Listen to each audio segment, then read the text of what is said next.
how to set effective goals is our topic for today. And I was inspired by this award-winning book by Charles Duhigg called Smarter, Faster, Better. And I decided to take chapters from the book and present them because I want to discuss them with you guys and hear what you have to say about these techniques that the author has discussed. So before starting to talk about setting effective goals, I'd like to start with a quick recap of the last 2 weeks since when we began these evening online meditation sessions and self-development sessions. So we discussed the importance of motivation in our first session, and we discussed strategies of how to stay motivated in our second session, which was last week. So I'm going to do my best to tie back those 2 sessions into today's session, which is setting effective goals, right? But before that, I'd like to start with a question. Why do you guys think villains in movies always miss their targets? And you might feel like this question might not relate with today's discussion of setting efficient goals, but if you bear with me for a few minutes, you might start making the connection. So as I started to make work on this deck, on this presentation, I was looking up target setting, achieving your targets on the internet, and I came across this funny photo from Star Wars where the photo says, "I just hit someone, said no stormtrooper ever." Right? So this person in the white helmet and the white suit, he's a stormtrooper. And for those of us who haven't seen Star Wars yet or don't know about it, Star Wars is just a beautiful sci-fi series of movies, and the stormtrooper is not one but many of these troops or soldiers in the villain's army, right? So there are like hundreds of stormtroopers, and throughout this movie series, these stormtroopers, they do their best, to hit their enemies with their guns and with their punches, but they almost always seem to miss their targets. They always, shoot in the wrong direction or hit the wrong person. And thinking about this, I realized most villains, or like most bad guys in most movies, always miss their targets. So I couldn't really immediately, come to a reason as to why they miss their targets, but I started to think about reasons why I miss my targets in a way to relate with these guys, right? Because eventually they're just people too, and just because they're bad guys doesn't mean they don't feel bad about missing their targets, right? I started to wonder how they might be feeling when they keep missing their targets in front of all of these people who keep repeatedly watching these movies, and always they keep missing their targets. So trying to relate with these guys, some of the reasons that I came up with, as some of the common reasons, I should say, of why we miss or why I miss my targets. And when I say target, it's not necessarily wielding a weapon and aiming at a physical target, but it can be, me aiming for some goal, right? It could be a goal at work, or I might decide I want to start exercising because I want to feel better. But what happens? Why do I miss some of my targets? And reason number one, at least for me, was because I didn't aim well. Like I knew I wanted to, get in better shape, but I didn't necessarily know how to, or how much of a better shape I wanted to get in. Right? I didn't aim well. So just like that bad guy, I didn't aim well. I just shot somewhere in the distance, hoping I'd, hit my target, but I didn't. Another reason is because I just wasn't prepared to meet my target, right? So coming back to my example of, me wanting to be healthier. Yeah, I wanted to feel healthy, but I just wasn't prepared to feel healthy. I didn't put in the necessary effort in feeling healthy. So I ended up not feeling healthy, or I ended up not feeling great, right? Imagine, let's say I'm like working extremely long days at work, and at the end of the day, I feel really tired. I feel like I'm out of energy. And I wonder if I could feel, better, at this hour of the day in the evening after work than I usually do. I don't enjoy feeling tired and unaware of where I am, whom I am with after work. So I want to do something about it, but I'm not sure if there's a way, right? Another reason is maybe I actually don't have a target, right? Like I might feel bad after work every day. I might feel tired. I might feel, emotionally, mentally all over the place, distracted, but I actually didn't notice it. I didn't notice I don't feel my best, right? So that's me not actually having a target. Another reason could be, it sounds pretty similar, like me just being unaware of my target, right? So maybe I do realize I feel tired, but I actually don't realize that I could feel any different. I just accept this is how I feel, and this is how most people feel at the end of the day. So I'm just going to accept it, right? So I don't know of a reality where I could feel better. So I'm unsure, right? I'm not sure if I can feel better or not. So I don't actually, work towards it. So these different reasons, they might sound similar. They might sound like they're overlapping because in some way they are, right? So these five simple reasons that I came up with, to me, they fall into like these two different buckets, right? Two different groups, group one and group two. And the author agrees too. The author also thinks there are two different reasons why we miss our goals, right? And he uses his own terms for these two groups. And I've used terms trying to connect with our discussions from the last couple of weeks. If you've missed these discussions, you can use um, our website, vistaracircle.com, and look at the recordings of these sessions too, if you feel like catching up. But if you don't feel like, I'm gonna, like I already, went through a recap, and I'm gonna try to connect today's talk with those two discussions. So for me, these two groups, right, groups one and two of reasons why we miss our goals, to me, they're the how group and the why group. So the how group is when I didn't think or work enough on the how am I gonna reach my target. I didn't really work on the how enough, so I missed my target. And the why group is reasons where I didn't think or work enough on the why question of the why am I trying to reach this target, right? So it can be a target at work, it can be a personal target. So, I haven't really thought about the why, like, why am I feeling so tired? And because I haven't thought about it enough, I haven't thought about the why enough, I actually don't know that I could feel any different, that I could actually feel better than I'm currently feeling, at the end of the day, going back to my example. So again, for me, these different reasons fall in these two different groups: the how group of the how am I going to achieve my target, and the why group of which is the group of answering the question of the why do I even want to achieve or try to achieve this goal, right? And the author has his own terminologies for these two different groups. Let's talk about the how group, the how approach to goal setting, right? How you want to achieve your goals. And the author calls it the smart way of achieving your goals. So maybe some of you might have heard about the smart approach of achieving goals. So, but if you just bear with me, I'm still going to talk about it. And I found a different way also about the smart way of achieving goals. I did some research. So the SMART is an acronym, and all these different letters, they stand for something, right? SMART goals are specific.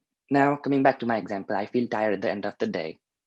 But because I don't have a specific plan, some days I try to sleep, I try to get better sleep. Other days I try to eat better. Some days I try to, walk in the park when the weather's right. But it doesn't really help me because I'm not specific in my goals, right? I haven't been specific as to what I need to do and how I need to do it. And because of that, I missed my goal. But the author says if you're specific about your goals, let's say I want to feel healthier at the end of the day. So I'm gonna run, a mile. Or I'm gonna start small. I'm gonna run half a mile. Or I'm gonna walk half a mile and give myself, 30 minutes to do it. So when I'm specific, it gets more easy for me to achieve my goals. So continuing with the SMART framework, SMART goals are also measurable. Like there's some way to measure my progress, right? So again, if I want to feel healthy, I want to start running, I need to in some way start measuring my progress, like the amount of minutes I ran, the distance I ran. And when you start being specific and when you start measuring your progress, it gets easier and more realistic to achieve your goals.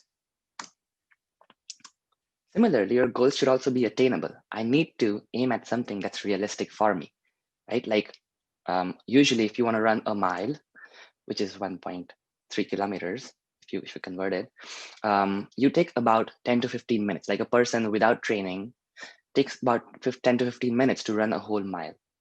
But with training, it can come down to as low as 5 minutes, right? But without training, I can't just aim for running within under 5 minutes, because if I do, I'm gonna burn myself up. I might hurt myself. So if you follow the SMART framework, you need to make sure your goals are attainable or they're realistic. Your goals also need to be relevant. So let's say I found online, some exercise that helps me lose weight. I need to ask myself, do I actually need to lose weight? Because speaking for myself, I actually need to gain some weight. So, that exercise is not relevant for me. Smart goals also need to be timely. Like I need to give myself, some amount of time to work on this. And if I don't achieve those goals in that framework, I missed my goal. To this, you could actually make the SMART goals smarter by evaluating and readjusting your goals to your situation. Because let's face it, like not all approaches, you know, meet everybody's requirements. So again, if I want to run a mile, I want to run it within 10 minutes, but I realize, hey, I'm doing this to feel healthier and I already feel healthy in the evening. So I don't need to focus on, running faster. I can just continue this pace and just keep feeling better. And if I stop feeling better, I'll readjust my goal, right? So I'm going to quickly share an example of a company, a big organization that used SMART goals. So everybody was encouraged to set SMART goals, and managers encouraged their team members to set SMART goals. And slowly but surely, managers started to notice that their teams are getting more things done. They're achieving more goals in lesser amount of time. And the managers also noticed that everybody's motivation is also increasing. However, the managers were puzzled because despite having extremely highly productive employees, who were really efficient in their day-to-day activities, the company had stopped being as innovative as it used to be. They also stopped making as much, financial gains as they used to. So after investigating these goals further, they realized the employees were just setting like simple, small, smart goals to like the mundane things that they did every day to make themselves feel good. So the employees, just did something simple, called it a SMART goal, said I achieved the SMART goal, and then they moved on, right? So if the employee knew they needed to, respond to 3 emails today, 3 simple emails, they made a SMART plan for it, measurable, achievable, realistic, and they achieved it and called it a goal. So that didn't really work out. And the author gives us a nice approach, a nice explanation and a nice approach to counter this lack of effectiveness of SMART goals. He calls it the stretch goals. And I call it the why approach to goal settings. I feel like without the why, the how doesn't really work by itself. And I'm going to show you why I think so, right? So SMART goals can be, you deciding to maybe take a walk in the park. Ideally when there's no COVID, so you can walk in the park, be around people when it's safe to do so. So this could be a SMART goal, right? I want to walk every day. I want to run every day for, let's say, 10 minutes, 15 minutes. But compared to this SMART goal, a stretch goal sounds really awe-inspiring, sounds really larger than life. So an example could be, instead of, me having to walk in this park, I might want to start, I might want to one day climb, indulge in outdoor climbing and climb on top of this stack of rocks, right? So that's a stretch goal. I'm not, equipped to do it right now, but at some point I would want to do this, right? So this is a pretty immense goal. I can't just go out and do this. It might be dangerous, right? But this is a stretch goal. So this is something I'm aiming for. And because this is my long-term stretch goal, I'm going to make several small short-term SMART goals to slowly but consistently get to this stretch goal.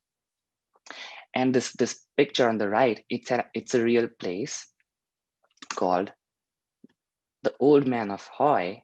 It's near Scotland, and it's like basically a rock that's 450 feet high. And if you notice in the picture, in the image, there are like these little people who are not little, but they're like the regular size, but they're trying to climb up this mountain of rocks, and they're so little in front of this large stretch goal, right? This is another picture of this beautiful place. So this little needle is that stack of rocks. And this person to your left, he was the first person to climb up this rock in 1966. His name is Sir Chris Bonington. But in this photo, he is 80 years old. And he climbed up this rock with his friend, Leo Houlding, just 1 month after he lost his wife. So Sir Bonington lost his wife to like a rare neurological disease, and he wanted to spread awareness of that disease. So he decided to do what he did when he was much younger with his friend, Leo Houlding. And Leo Houlding, when he was 10 years old, was the youngest person to climb up this stack of rocks, right? So like two superheroes in front of us who did this. One of them is 80 years old when he actually climbed up, right? Leo Houlding definitely isn't 10 years old anymore, but he still looks in pretty good shape. And they both did it, right? So this is a stretch goal in comparison with the smaller smart goals that we spoke about, right? And as we discussed, the stretch goals or the why approach to goal setting, it's awe-inspiring. It inspires you. It challenges you. It challenges you beyond your comfort zone. And because you're aiming at something so high, and you're aiming at something in the longer run, like these stretch goals can't happen in just one day.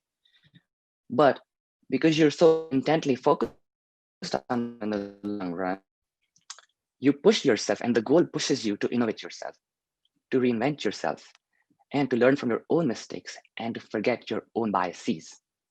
So that's what stretch goals do to you. But of course, you can't achieve your stretch goals in, just a day. For that, you have the SMART goals. And when you have the vision of the stretch goals, and when you have the dedication to work on these smaller SMART goals to ladder up to the stretch goal, that together helps you set effective goals and get stuff done meaningfully. But right? I actually skipped through these because of time, but I want to bring us to this image. This is all of us, right? We're stronger together, just like those folks who climbed up the mountain, right? But guess what? Stretch goals also are not just like us. They're not happy or efficient when they're together. They're not productive together. But along with smarter goals, they can get to the summit. So the why and the how, they in a way need to work together. You need to make the why and the how work together for you and with you in order to set efficient goals and get things done. So let's start the discussion. I'm mindful of the time. We have about 8 minutes left. I'd like to hear from you. If you've ever knowingly, unknowingly used smarter or stretch goals to push yourself, and what were some of your experiences with them? So I'm going to stop sharing so I can see you and you can see me better.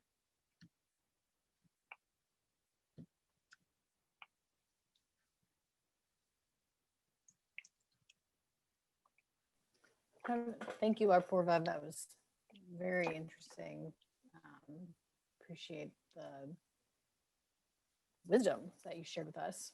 I don't know that I have an answer to the question so much as that I think that it's really important to have the why. Like they talk about this all the time and well, everywhere, but predominantly in the coaching circles of if you don't have a why behind your goal, you're never going to achieve it. If there's no kind of motivation behind it, then it's just going to fall by the wayside. And so, I'm just struck by how much the why is important, but you can't only have the why.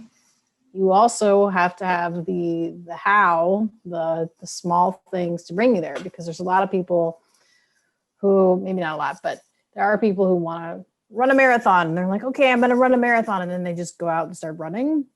But that doesn't actually work. In order to run a marathon, you have to start with, couch to 5K or whatever. They have all these little programs to help you build up to it.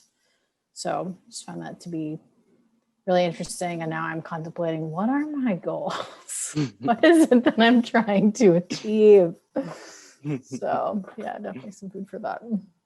Yeah, maybe that's a good goal, right? To find your goals. I mean, that's one of my goals, is to keep reminding myself of my goals. If I do it, that's one smart goal down my list.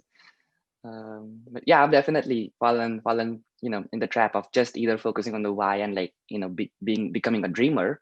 I have this elaborate plan as to what I want to do, but then maybe I'm not being smart about it, and I don't have smart goals about how to get there. So yeah.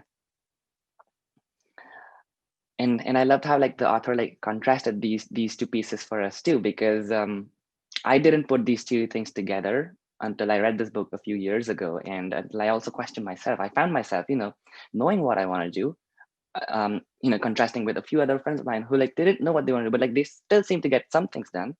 So yeah.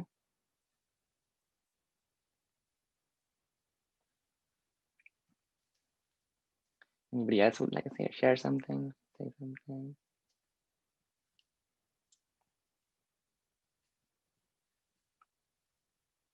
Sure, I'll jump in if you'll have me. Just briefly, I first became aware of SMART goals maybe uh, 20 years ago. If you ever took a project management class, it's been, you know, a common theme for a pretty long time now. But it was new to me back then. I've used it at work periodically, helping typically setting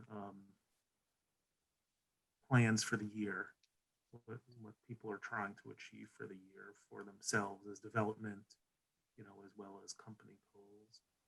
But the thing that always got me about it was the making sure that it's time bound, because I think a lot of people, when they set goals for themselves, like, oh, you know, run a marathon or write a book, you know, it's always out there, but not anything specific to say, you know, by the end of 2022, I plan to do this, and then back into the plan from there. That's the key thing, I think, that helps you hit the steps along the way and make it happen. It's the time aspect. Mm-hmm. Thanks for sharing that. Namaskar. Namaskar.